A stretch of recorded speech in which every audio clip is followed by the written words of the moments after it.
Today we will talk about the third perfection, the perfection of patience. For the bodhisattvas who seek the supreme fruit, all harm is like a treasure trove. Therefore, without harboring resentment toward any sentient being, practicing patience is the conduct of a bodhisattva. For those who wish to experience all forms of ascetic practice, the most supreme, vast, and wonderful benefit comes from practicing patience. For all bodhisattvas, if you wish to enjoy the most excellent benefits of practicing patience, as a bodhisattva, all the suffering, enemies, and harm one encounters are like priceless treasures, extremely rare and hard to obtain, an inexhaustible wish-fulfilling treasure trove that appears right in your own home. For a bodhisattva practicing patience, if they encounter suffering, they are overjoyed, and if someone harms them, they feel especially happy, just as if a wish-fulfilling jewel were placed right in front of them. Truly, this is. We, on the other hand, are very afraid of others causing us trouble. When we encounter people with bad tempers, or when someone intentionally harms us or causes us distress, we become especially fearful and always want to avoid them. But for a true bodhisattva, in the process of their practice, if someone tries to harm them, they are genuinely delighted by it. Therefore, towards all those who cause harm, they have not the slightest trace of anger or hatred in their hearts. They practice the three types of patience. This is the conduct of all Buddhist disciples who cultivate the perfection of patience. Actually, Buddhism explains this very well, but sometimes we feel rather regretful. There are so many things we just can't manage to do each time. For example, when it comes to generosity, most of us can't really do it either. When it comes to the perfection of discipline, again, most of us can't manage it. It's the same when it comes to patience, and it's the same with diligence. We know that this goal is very good. But however, as just regular ordinary people, we often lack the strength of mind for many things. We really want to do them, but because of afflictions and for all sorts of reasons, sometimes we can end up feeling rather sad and quite downhearted, especially when we have just recently become monastics. At that time, we feel we must do everything well. At first, we can manage it pretty well. Maybe it's because we tend to like new things and tire of the old. But as time goes on, sometimes people gradually become weary. At that point, the strength of our practice just slowly keeps gradually fading completely away. Although it may not be the worst, to be fair, it's not that we have absolutely no concentration at all, nor are we particularly unstable people. Probably not that either, because we've persisted for a period of time. But indeed, when it comes to some of the requirements mentioned in the books, every time it's like, oh, I want to do it. But unfortunately, I just can't manage it. That's how it is. You see, anger is like this too. Here it says, in the ornament of the sutras, long and difficult yet never weary. Also in the jewel garland it is said, patience, a profound virtue, effectively cuts off the destructive force of anger. It is essential to endure the harm and suffering that others may inflict upon you, and to bravely bear the accompanying pain with steadfast resolve. Cultivate and maintain a mind filled with deep and unwavering conviction toward the true and authentic Dharma, allowing its wisdom to guide your every action and thought. This is the very essence of patience. The content in the following classification is basically the same. The essence of patience is actually this as well. So what does this mean? It means not being disturbed or upset by harm inflicted upon you. This is called the patience of enduring harm. Aren't there three types of patience? When others harm you, your mind remains unmoved. This is one kind of patience. When experiencing suffering, your mind is neither disturbed nor discouraged. This is called the patience of accepting suffering. Regarding the merits of the three jewels, the doctrine of selflessness, and so on, one attains firm conviction without any opposing views. One can fully accept them, whether it is emptiness or karma and its effects, or any of the Mahayana Buddhist teachings. If you can fully and gladly accept them, this is called the patience of thoroughly investigating the Dharma. What we are talking about is all very good, but whether we can truly be patient is another matter.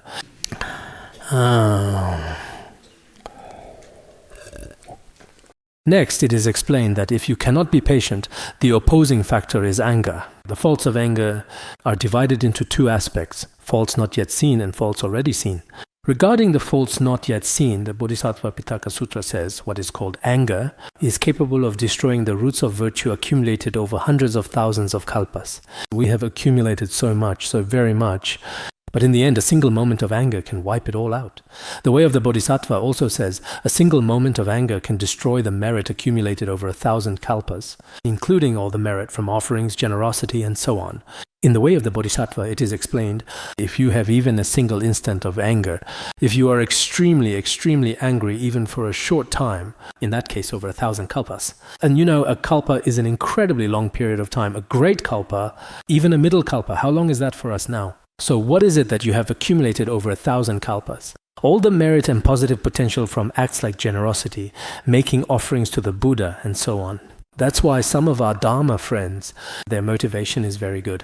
They recite Om Benza Satuhung, and their recitation is also very good. But because they have a bad temper, if you have a bad temper, then often, let alone just the merit you've accumulated in the 2 or 3 years, or the few years since you became ordained, actually even the merit you've accumulated over many lifetimes, all the offerings to the Buddha, circumambulations and recitations are all lost again. So sometimes I really feel that even if our other practices aren't very good, that's not such a big deal, but we must not let anger become too strong or have a very irritable, especially short-tempered disposition. If that's the case, then every day you practice virtue, every day it gets destroyed again. It's lost again and you have to start all over. It's lost again and you have to start all over. Living like this is really exhausting. Anger truly is a bad thing. But for many people, if they want to get rid of it, one reason is that personalities differ as well. So I often think to myself, it's best not to have anger. Once anger arises, it burns both oneself and others, and it's especially painful. The obvious faults of anger are also mentioned in the way of the Bodhisattva. If the mind is seized by the fire of anger, it will not be at peace. If the fire of anger arises, then there is definitely no tranquility. Joy and happiness are hard to come by, and restlessness makes it hard to sleep. You can't sleep well at night, and during the day your complexion is poor. You can't eat well either. Nothing goes well. Whenever anger arises, for some people, anger may arise only occasionally, but it can linger for a long time without dissipating. Everyone is different in this regard. Some people get angry once or twice every day. It seems that if they don't get angry, it's like not eating, they just can't help it. So for those with especially strong anger, as it is also mentioned in the words of my perfect teacher, some say, this monk is very good, but his temper is not very good. Then Patrul Rinpoche said, in the whole world, there is nothing worse than anger. So if someone harbors anger in their mind stream, how can there be a truly good monk? So if we have anger, it really is the case that first, we ourselves are not happy and we can't sleep well at night. And during the day, we can't get anything done either. So this anger, we should take a look at it. Theoretically, this is what we say. But in practice, can we actually adjust it? Sometimes I feel myself that anger can be effectively reduced a little bit, though not completely eliminated or eradicated, like before I became a monk, honestly. Sometimes I really want to repent. Especially when I was in school, I got into fights every day. I even counted the other day, there were quite a few times when other people's heads were bleeding because of me. But as for my own head, I don't recall anyone ever beating me until my head was bleeding. Honestly, I can't remember it happening. I'm not bragging here. If I were just boasting, everyone would probably know. But in fact, with quite a few people, I really did. Some were older, some were middle-aged, some were younger, and many were my own age too. I still really regret it now. But after becoming a monk, I feel that my biggest flaw is my anger. So I worked on changing myself, trying my best to rely on the patience chapter of the way of the Bodhisattva to change. But after changing, after being at the Institute for 30 years, there were definitely still arguments. Especially when I was accompanying my teacher, I paid special attention to the people around me. Because at that time, everyone would protect the teacher. But as for those who met the teacher, our fellow practitioners, these people, if the relationships weren't good, anger would often arise. But I think I did okay myself. I was able to make some improvements. As far as I can remember, I don't think I've really offended anyone. Maybe among you, back when His Holiness was here, he harmed me. Is there anyone like that? There probably isn't. So sometimes, honestly, no matter what, if we truly change ourselves completely, actually this kind of mind can be changed. If you can't change this, then no matter how good your other practices are, it's like someone who is extremely good looking but is blind. In that case, no matter who you're in front of, you won't appear dignified. So this anger, it will destroy all your spiritual practice. No matter if you are a man or a woman, a monastic or a layperson, whoever you are, as long as your mind stream is controlled by the demon of anger, as it says in the way of the Bodhisattva, anger is likened to a poisonous snake. If this poisonous snake dwells in your heart, then you will have no freedom in anything. So everyone should take a look at this and reflect on it. Sometimes when you observe anger, some people are naturally more peaceful in their disposition, and their anger is not severe. But for some people often, including when we go out, after a period of time when some of you go out, many people end up coming back because of arguments. For those with a bad temper, truly, in the past, in Tibet, there were people who would travel to Lhasa together, but before even reaching Lhasa, they would part ways. And on the way back, each would go their own separate way.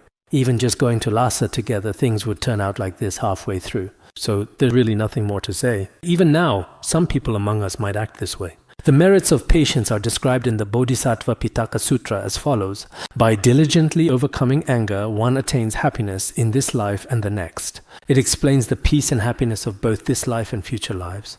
One will not fall into the 3 lower realms, and will attain favorable rebirths and liberation, among other things, with many temporary and ultimate benefits. According to the main and direct meaning explained in the verses of this text, it's not just that we shouldn't feel anger, but we should actually regard them with joy, as if they were a wish-fulfilling jewel. Here, simply not feeling anger is not considered a great achievement in the 37 practices of a bodhisattva. If you don't get angry at anyone, what does that amount to? It doesn't really count for much. But the most important thing is, when others harm you, to regard them as a wish-fulfilling jewel. This is the core spirit of the 37 practices of a bodhisattva. When someone harms you, you should say, wow, a wish-fulfilling jewel has come. If harmed or bullied daily, you wouldn't react so. If you bully me daily and I don't have the mindset, if people don't offend me, I won't offend them. But if people offend me, I will definitely retaliate. If you truly have the guts, then come at me. Here, the profound way of the Bodhisattva also thoroughly discusses this very important topic. Because a Bodhisattva would never harm others, in that case, naturally, no one would harm them. So, enemies are extremely rare and precious. They are like treasures, truly, truly hard to come by. We should recognize this fact. As mentioned, the principles of transforming adverse conditions into the path are all encompassed within the practice of patience. Because transforming adversity into the path is also very difficult, only those who possess patience can truly accomplish this. So, as mentioned here in the verses, the meaning of towards all without hatred is also explained in the ornament of the Mahayana Sutras as the significance of being patient with everything. That is, enduring harm, enduring suffering, and so on are all supreme practices of patience. In addition, Venerable Atisha also said that in this degenerate age of the 5 impurities, anger is especially rampant. Therefore, we must don the armor of patience free from anger. In this degenerate age of the 5 impurities, people's anger is truly like this. Many people seem to get angry for no apparent reason at all. I've seen that many people don't need any particular reason. If you really provoke them, hit them, or insult them, then of course they will get angry. But even without any cause or condition, some people are especially prone to anger. In Tibet, we have a saying for this kind of people. Some people who are prone to anger, if someone simply says, "Oh, you're here," they immediately get upset, you know. All someone does is say, "Oh, you're here." And they respond, "Huh? What do you mean I'm here? What does it have to do with you that I'm here? What do you mean by me being here? You must have some agenda. Did you eat too much or something?" What Atisha said is really just like this. In this degenerate age of the 5 impurities, anger burns fiercely. Therefore, we must put on the armor of patience and non-anger. But many sets of armor have already decayed. The armor has rotted away. Or sometimes the armor is too heavy to wear, and so on. It is also said that the most supreme patience is to remain humble. If you are in a low position, I am a little bit in front of everyone. I am in a low position. I'm a very lowly person. If I'm a very bad person, I will not get angry easily. If I were amazing, this situation can very easily lead to deep resentment. The esteemed Kadampa school's profound work, Master and Disciples Talks, also explicitly states this important point. Atisha thoughtfully asked, "What if someone is truly harmed?" Then Jongdumba answered, "You see, Atisha is the master, but sometimes the disciple speaks more frankly." Venerable Jongdumba said, "Do not repay resentment with resentment." Atisha asked again, "What if someone tries to kill you? What should you do?" Jongdumba said, "You should understand that this is repaying a life debt. Do not provoke him. Just simply let him kill you in a very orderly and calm manner. This truly means that you absolutely owe him your very own life, you see. And once you repay it, that's enough." At first, I truly couldn't really accept this difficult situation. It was just far too difficult for me to comprehend or even process. When I initially saw this, I was also diligently reading it by myself, in the turf house at that particular time, trying to make sense of everything. Venerable Gunbawa also said, if there is no patience, resentment will only breed more resentment. If you act like this, you will only end up being harmed. That's all there is to it. There is absolutely no benefit. Therefore, from the very beginning of practice, you must cultivate patience. No matter what dharma you are practicing, you must start by cultivating patience. If you cultivate patience, then many things. Actually, I think nowadays some people aren't really true Buddhists. But among ordinary people in the world, there are also some who have cultivated patience quite successfully. I've seen a lot of short videos of Yu Min Hong, and I feel that after all, he is still a worldly person. Back then, when he was working together in his New Oriental school with a class monitor and a teacher from his time at Peking University, after they started working together, later on, it really felt like they were bullying him a bit. But he still kept practicing patience. He had several such experiences. I'll just briefly show everyone here. Back when the internal conflicts at New Oriental were at their fiercest, when Wang Qiang and Xu Xiaoping were at New Oriental, in order for us to continue working together, I took the initiative to step down from the position of chairman. Later, I also stepped down from the position of president of New Oriental. For quite a long period, about a year or so, I basically let them handle things, even the board of directors. I was the major shareholder of New Oriental after all. They wouldn't even let me attend the board meetings or the executive meetings because they said, if you attend, our decision-making will be influenced. So I said, all right, you go ahead and do it. For that whole year, I carried my backpack and became just an ordinary teacher at New Oriental. Every day, I still went to the classroom, enthusiastically teaching the students as always. Then, after another 2 years, they came back and called me saying, Lao Yu, it's not working, you have to come back. They said, New Oriental is just too complicated. No matter how we try to manage it, we can't do it well. You should come back. Being chairman and CEO is just not something ordinary people can handle. So later on, I calmly and peacefully returned to New Oriental to be the chairman and CEO again, right? After that, I worked hard together with them and led New Oriental forward. It became a publicly listed company in the US, so everyone ended up with a great outcome, right? In the story of Chinese partners, everyone saw this kind of situation. You saw the arguments within, but behind it all, there was still a shared ideal. Everyone hoped to make their own lives more exciting, striving for themselves. It's perfectly normal to want better rewards for your efforts. So what I want to say is, actually, there's no need for that. The world is vast and full of opportunities. Just go do your own thing, and if you can do it well, that's enough. They were just starting their business. There were several people there when they started the business. Later on, due to conflicts of interest, he was forced to step down. In the eyes of ordinary people, they'd say, you're being unreasonable. But when practicing patience, there's no such thing as reasonable or unreasonable, you know. Whether there's a reason or not, there's nothing more to say. If there's no reason, you definitely have to endure it. If there is a reason, you should be even more patient.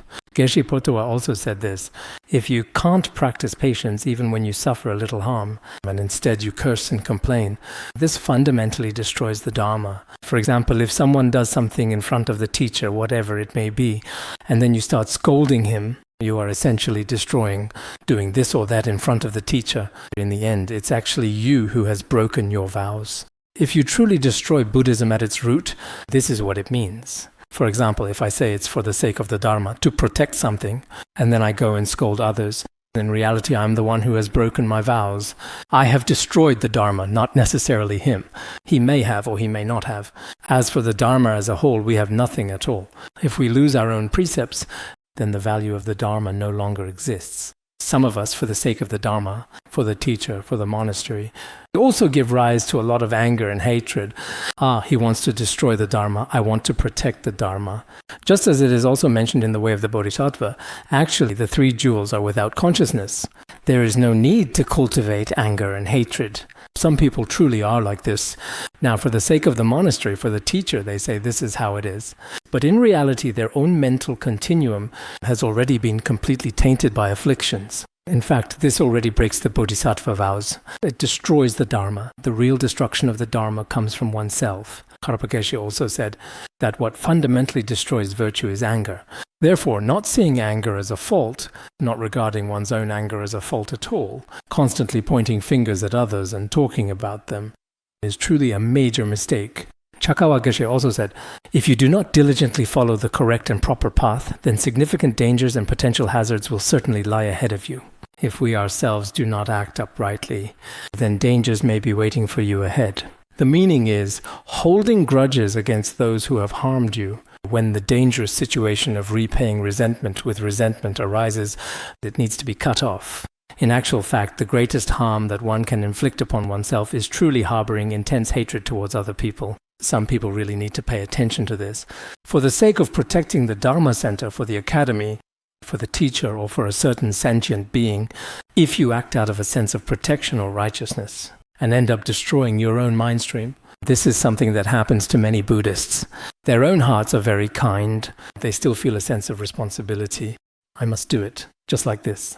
In the past, when the precious Guru taught the way of the Bodhisattva, he also said, even if others do whatever they can to destroy the Dharma, we should stop them if we can. If we can't stop them, there's no need for you to get yourself caught up in it, becoming extremely troubled, then getting into fights, and so on. This used to happen in the past. Some sects in Tibet would take up guns, and for the sake of the Dharma, they would kill each other. There have also been extremely bloody episodes in history. Actually, this shows a complete lack of understanding of the Dharma. If our own mind streams are tainted by afflictions, how could there be any true sense of justice in protecting the Dharma? There simply isn't. Bodhisattva Togme Sangpo also once said, anger towards enemies robs us of blessings in this and future lives. The army of patience is absolutely crucial. The army of patience is very important. To tame a stubborn mind is to be a true warrior. If we can subdue our own stubborn minds, that is what makes a true warrior. If you can conquer the enemy of your own anger, that is truly a true hero, a truly elite individual. We Tibetans often say that when there is a quarrel at home, indeed the individual who acts without any sense of shame or inhibition often emerges victorious. Similarly, when engaged in direct confrontation or competition with others, it is the truly brave and courageous one who ultimately prevails and achieves success. What does this mean? For example, when family members argue, a person with a sense of shame won't argue, but a person without shame has already won. Because if he has no sense of shame, he can say or do anything without restraint. But when it comes to truly fighting an enemy, only the truly heroic person can truly win. So if we can very effectively tame our own inner minds and control our thoughts, that is what makes a true warrior. Here, the term warrior is also discussed in the Bodhisattva's way of life, regarding enemies made up of the 4 elements. Even if you don't kill them, they will die anyway. There is no need for you to kill them. If you can truly subdue your own anger, that is what makes a true warrior. I seem to be able to recite that verse in Tibetan, but I can't recite it in Chinese. The general meaning is like this. The Venerable One also made a vow to practice the 3 types of patience and actually practice them in this way. Okay?